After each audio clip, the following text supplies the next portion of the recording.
Hi, and welcome to The Bright Balloon, a podcast where I'm sharing bright ideas for your balloon business.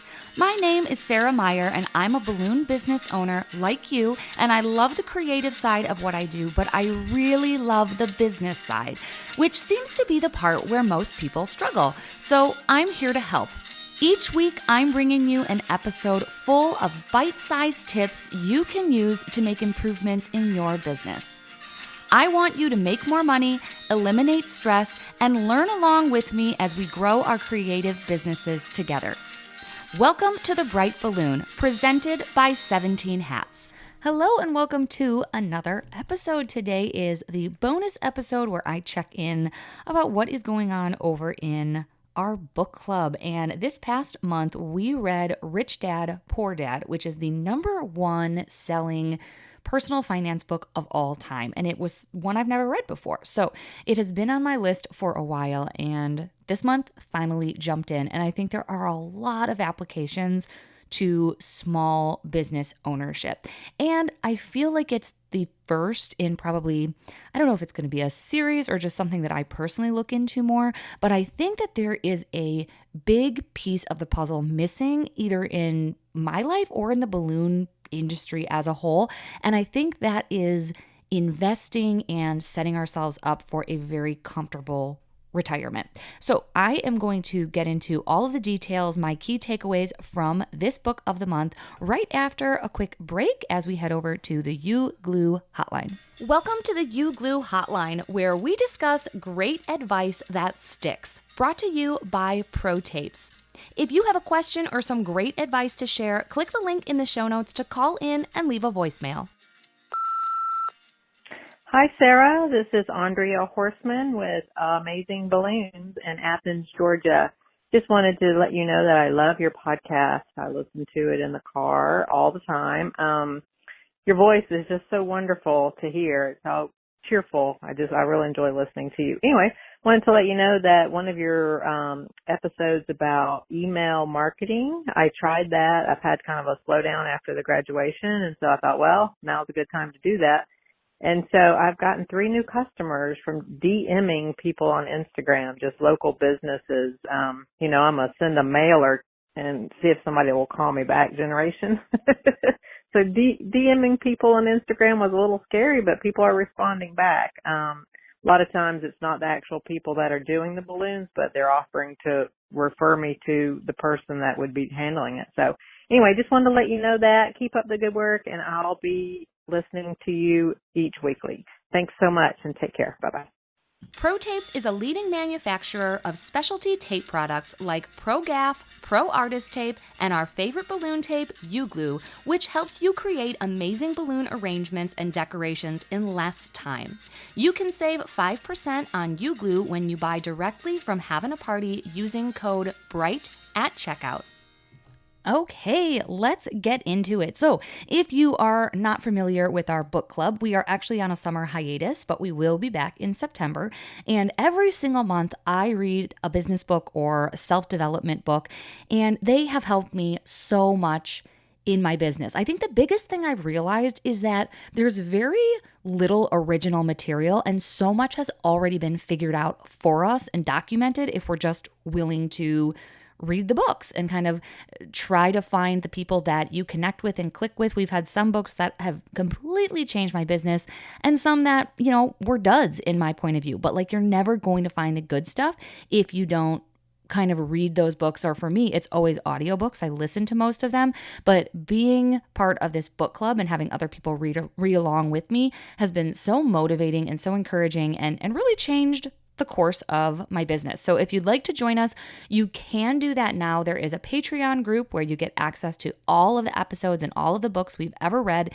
And you can join that for $5 a month. Or if you want to wait until we start back up again in September, you can absolutely do that too. It is linked in the show notes wherever you are listening.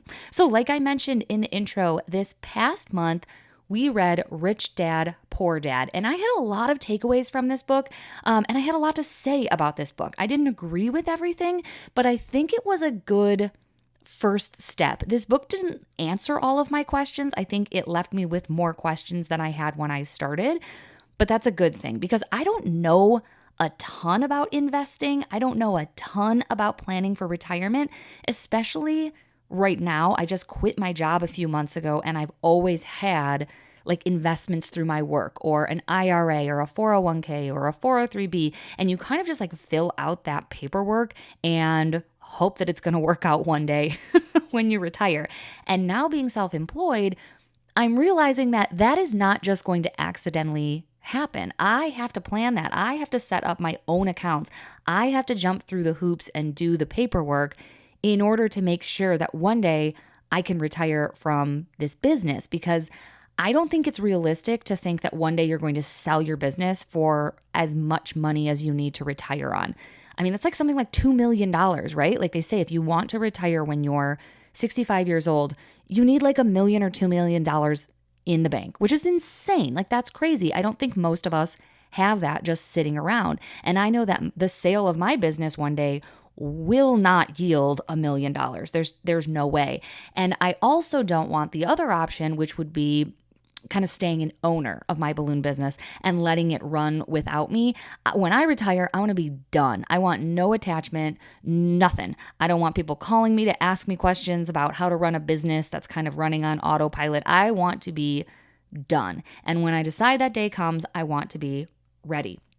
So jumping in to this book, there were a few big sections that kind of I think of as my takeaway sections. And that was this idea of working for yourself, this idea of the history of taxes, which sounds super boring, but it actually kind of gave me a good crash course on why we pay taxes and how we got to this point. And I just feel like I always pay so much in taxes, and I'm kind of the definition of the middle class. And he explains why the middle class is always just going to get screwed on taxes. And then my third section was kind of like next steps. He talks about areas where he personally makes money and where he feels like money is made, and it is not working a 9-to-5 job. It's not working one business. It's a lot of investing, a lot of options, and we'll get into all of that. But let's start off with the basics. The idea behind the title, Rich Dad, Poor Dad. The author of this book grew up, and he says he has two dads. One was his actual dad, like his biological father, and that was the poor dad. And then the rich dad was actually his friend's dad. So that dad lived a very different life, and he felt like he always had kind of two lessons being taught to him as he was growing up. So the first set of lessons would be from his dad, who, worked a regular job, went to college, valued education, but was always kind of struggling. Like it seemed like he was the typical middle class. And then his friend's dad was an entrepreneur. He always had multiple businesses. He was always seeming to like invent ways to make more money. And he was his rich dad. He didn't actually ever say like, which one was better, even though it definitely seemed like rich dad was better. And that's the way that he's kind of shaped his life.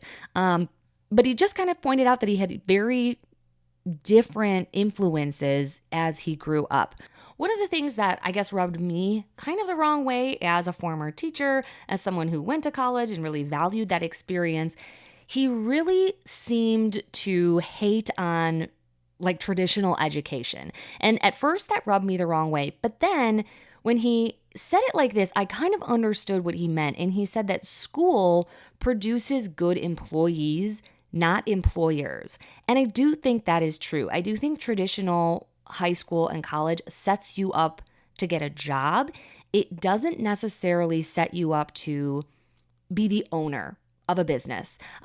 Maybe there are certain programs you could major in or different directions that you can go. But I think that there is this idea, especially in the US, that if you get good grades, you go to a good school and you graduate, that you'll have a great job and it will take care of you and you'll be comfortable.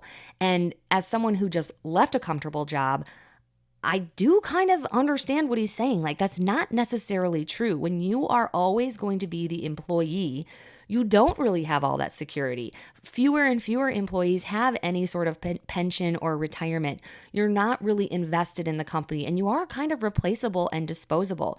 Versus if you are the employer, if you are the owner of the business, you're really more in control of your own life and you do have the potential to make more money. You can kind of change the direction of your business. You can ramp things up. You can market harder. You can start a new business if you want.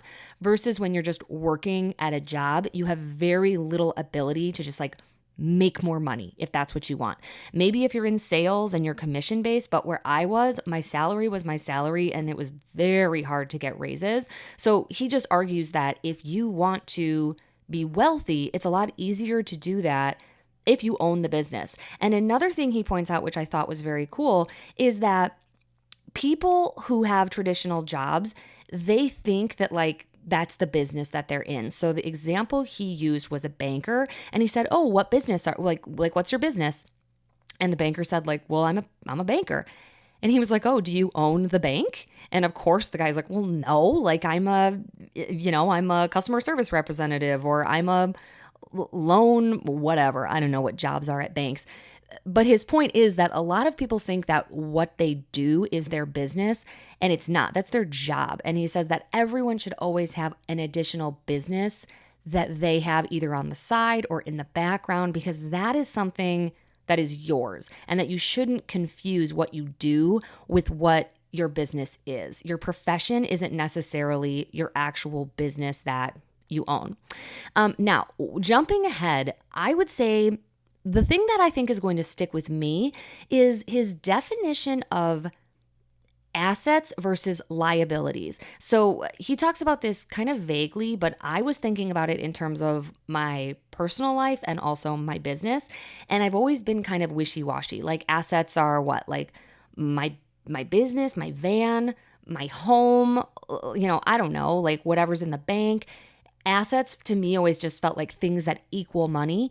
And he said that's not true. Most people think that their home is their biggest asset when really it's not. Your house doesn't actually make you money. Most of the time it costs you money. And I think people have this perception that one day they'll sell and they'll get this big amount of cash.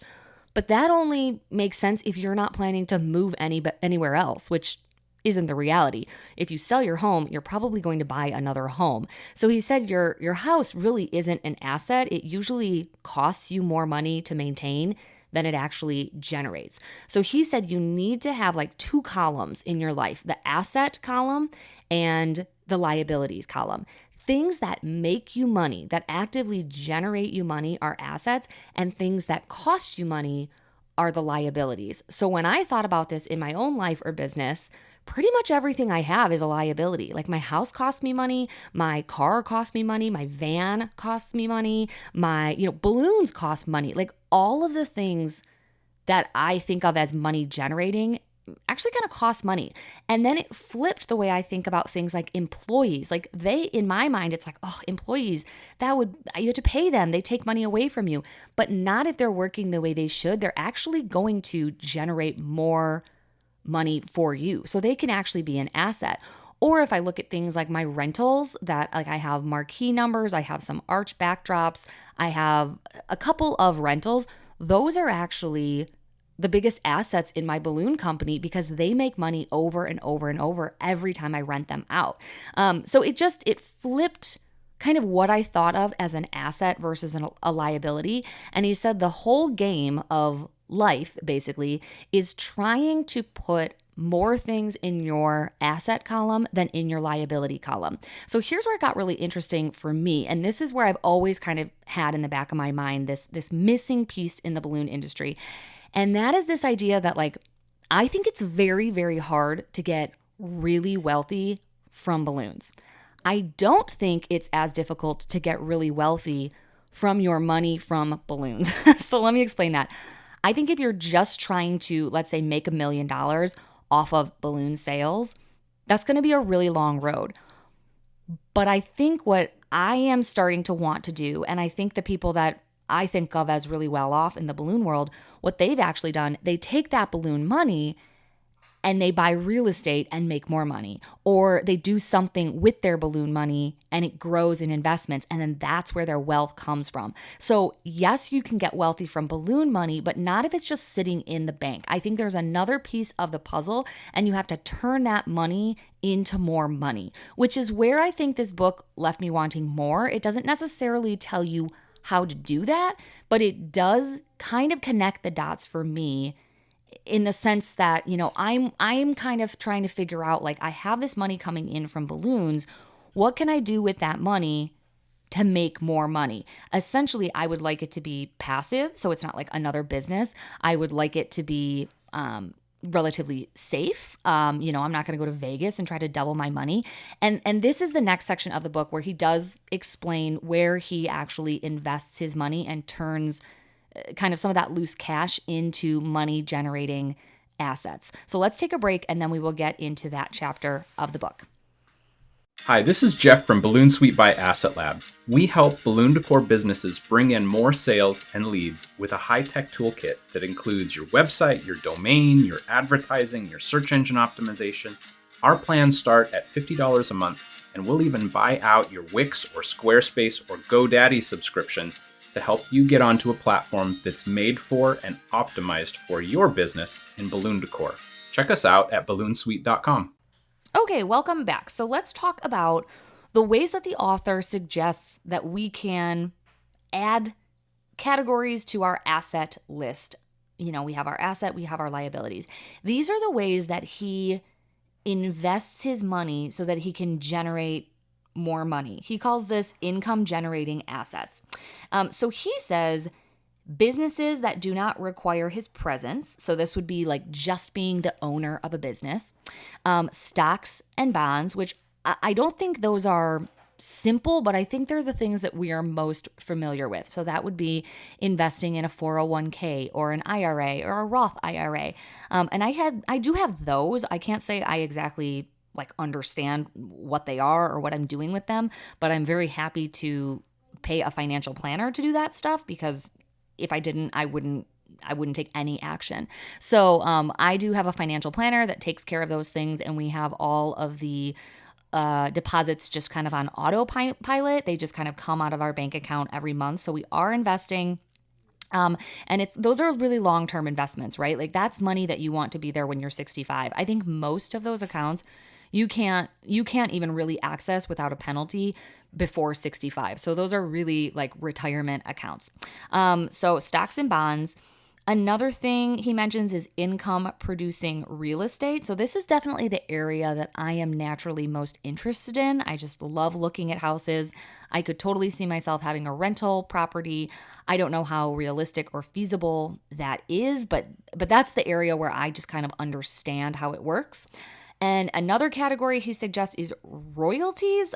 Again, he doesn't explain any of this, so I'm very confused how you make money by owning royalties. I think he's talking about like art and music, and I don't have the slightest idea how you would get into that game, but that's what he invests in.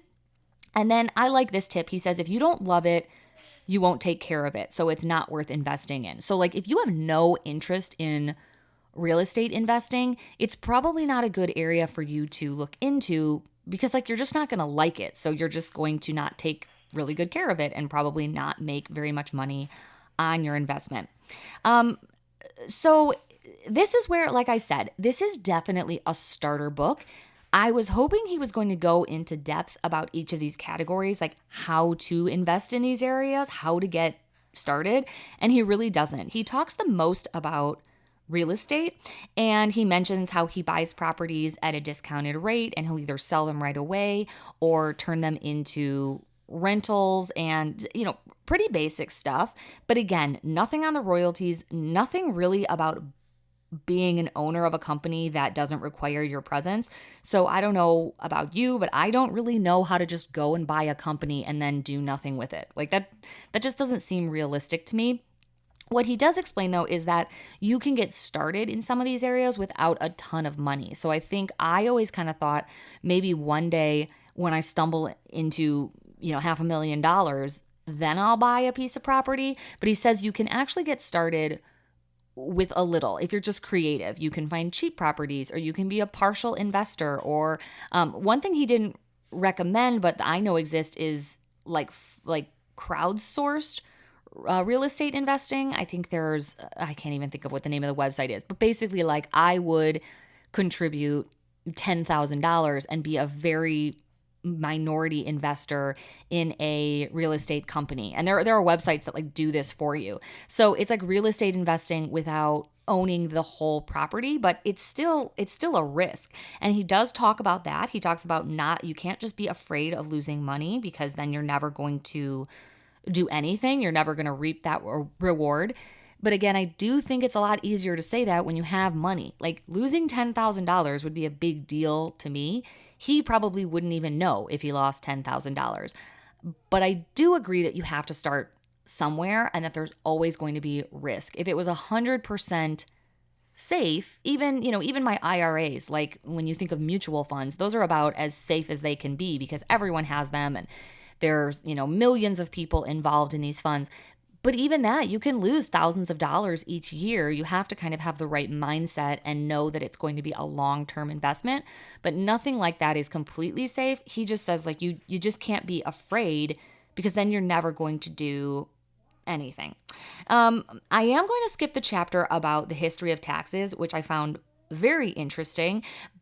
But kind of the big takeaway, he says that everyone has kind of this Robin Hood fantasy. They think that the rich should support the poor. And he said that was kind of the beginning idea with taxes. It was like these super wealthy people were going to pay taxes so that everyone else could live an okay life, right? But things kind of spiraled out of control, and then the taxes trickled down to the middle class. So now the middle class is also taxed. And he said rich people are just never going to pay their taxes like the same as middle class people, because they have better lawyers, they have better accountants, they have better bookkeepers, they have people on staff to find all the legal loopholes. And he just said that those loopholes are available to everybody. The middle class just typically doesn't work to find them. So he said, like, if you're just mad at the rich people for not paying taxes, first of all, you're never going to win that fight. And second of all of those opportunities are also available to us. We just have to find them.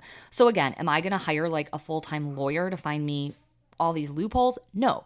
But I am happy to invest in a monthly bookkeeper and an accountant who's much smarter than I am so that I can find some of them. One of the things that we're going through right now is transitioning my business from an LLC to an S Corp.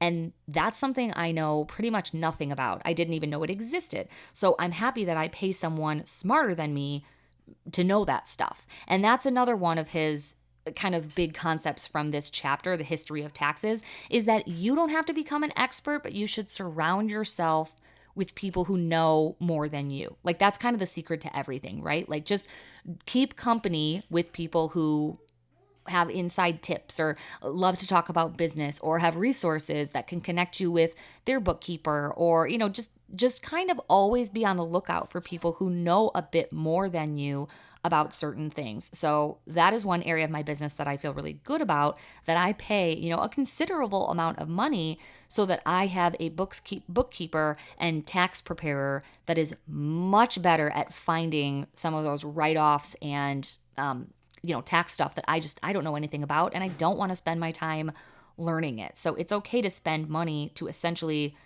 save money and avoid paying taxes that you might not need to pay. And all these things, they're called loopholes, but like they are legal. There are a lot of things out there that are just totally allowed, and a lot of us just don't take advantage of. So that's why he said, like, you can't just run around being mad that rich people don't pay taxes. They do. They're just paying as little as possible because they're utilizing every single legal incentive possible. This chapter, chapter 5, he talks about the rich being able to invent money. And I really like this chapter as well. So he said that greed can be motivating. And he said, if you can't afford something, telling yourself you can't afford it is really like the lazy way out, and it just kind of shuts your brain off.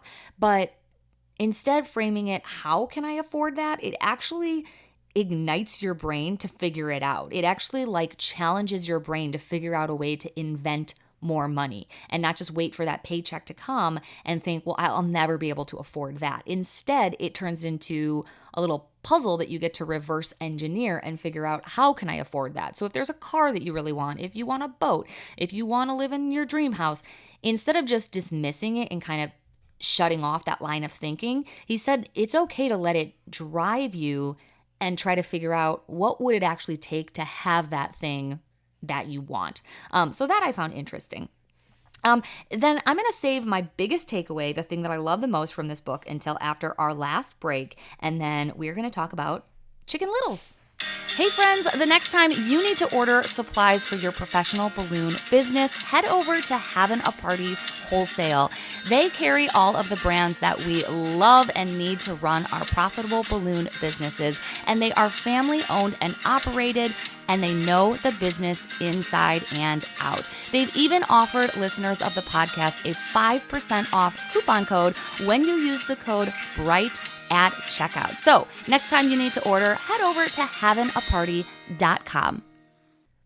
Okay, so I want to close with one of my last takeaways, which is this idea of Chicken Little. So the person who always thinks the sky is falling. And he talks about this in terms of fear, and I really can relate to it. I would say my parents were a little bit Chicken Littles, always warning me that there could be a recession, or I'm never quite safe being self-employed. Or I think of some of my friends who just always have excuses why investing is risky, or just reasons why you shouldn't do something. And he talks about those people, he calls them Chicken Littles, because they are always waiting for the sky to fall. But 10 years from now, the sky will not have fallen, and you will have taken some action, and they will not. So there is always going to be someone who is telling you why you shouldn't do something, and you just have to ignore them. So that was a good lesson for me, because I do listen to people, and if someone tells me something, I tend to think they know more than me, or there's a reason that they have that insight, or that I couldn't possibly be the one brave enough to take this next step. And the book says, yeah, I could be. Like, all it takes is some action, and most people are too afraid to take any action because they think the sky is going to fall. And meanwhile, when the sky doesn't fall, you will have taken a baby step, or maybe by then it will have turned into some massive action that has changed your life. And doing something is always better than doing nothing.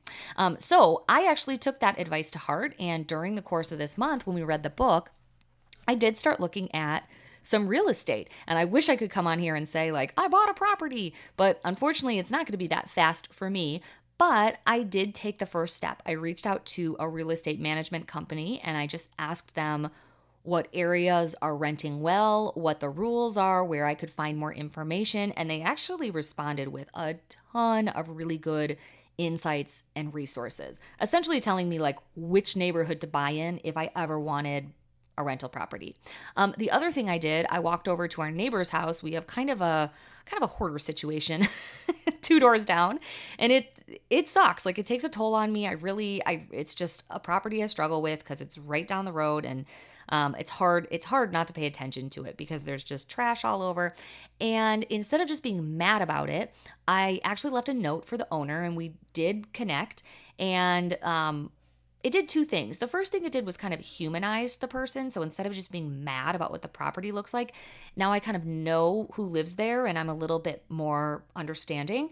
And the other thing it did is that I actually offered to purchase her house whenever she's interested in moving. And again, I don't have a plan for that. I don't have a deed written up or what. I don't know how to buy a house without a realtor. But I figure like I can figure it out if that day ever comes. And my baby step was her knowing that we're interested, or kind of just planting the seed that if she's ever going to sell, don't just list it. Tell us first, because we would probably realistically buy that property and turn it into some sort of Airbnb or long-term rental. And that would essentially solve 2 problems. It would get rid of a hoarder renter that lives in the front yard, and it would give us that first property to kind of use as an experiment. And because it is in the condition that it's in, we would get it at a more affordable rate than buying a beautiful brand new home that we then want to rent out. So again, I wish I could say I bought it, but I do think that my big takeaway from this book is that baby steps are really going to be what makes the difference, and kind of bold action, right? Not just waiting and, waiting for someone to tell me what to do or for opportunities to present themselves. You do kind of have to make your own opportunities. So who knows? Maybe I'll own that property eventually, maybe not, but I did it. I offered it. It felt brave, and I wouldn't have done it without this book. So I love this idea of the Chicken Little approach to things, and just not being so afraid that the sky is going to fall that you don't do anything ever. So I am trying to be a little bit braver in those areas. But like I said, this book left me wanting a lot more. I don't have the answers of what investments I should be making. I don't have the answers of how to turn my balloon money into more money. I don't have the answers of how to generate more assets than liabilities. But it's kind of opened up that tab in my brain, and now I'm going to be looking for future books on investing or personal finance. I do have a financial planner, and I think a baby step is going to be setting up a meeting with him and just kind of saying like, hey, now I'm self-employed. What should I be doing? We don't have a ton of extra money to invest, but like, what am I missing here? Like, let's just sit down and kind of regroup. So those were kind of my takeaways from the book. I think it's definitely worth the listen. I do not think it is the answer to all of our problems. It certainly didn't answer how I'm going to retire, preferably young, from balloons, and how that money is going to be there growing for me in the meantime. So I do have a lot more research. Oh, and that was kind of his closing chapter, which is you have to find the solutions. You have to do the research. So take a course, buy a book, go to a seminar. And, someone who I actually really want to get on the show, it's just a matter of timing, is Liz Romani. She actually reached out. She's in the book club and a balloon person. And she just invested and flipped her first property. So I do want to talk to her about that, how she did that. I know that's kind of weird. It deviates a little bit from balloons, but I do think we need more episodes like that so we can all kind of, like I said, connect the dots on that last piece of the puzzle, because making money and running a business, in my mind, is only part of the equation. I think having that money create new money and then grow in the background so that when we want to retire one day, we're ready to do that. I think that's another area that I'm really passionate about and just starting to focus on. So more to come in that area. I certainly need to learn a lot more. But like he said, that's the first step, is learning, is being around people that can help you, taking classes, taking seminars, reading books, because I just don't think wealth happens accidentally. And I think most of us probably have a lot of learning to do in that area. So thank you for listening. Again, our book club is on hiatus for July and August, and we'll be back with a new book in September. But if you want to join and binge all of the old episodes and old books, they are available for you using the link in the show notes. All right, I will talk to you in the next episode. Thanks for listening. As usual, I tried to keep it bright and light. Our presenting sponsor is 17 Hats, the CRM I use to cut the chaos and manage my entire balloon business.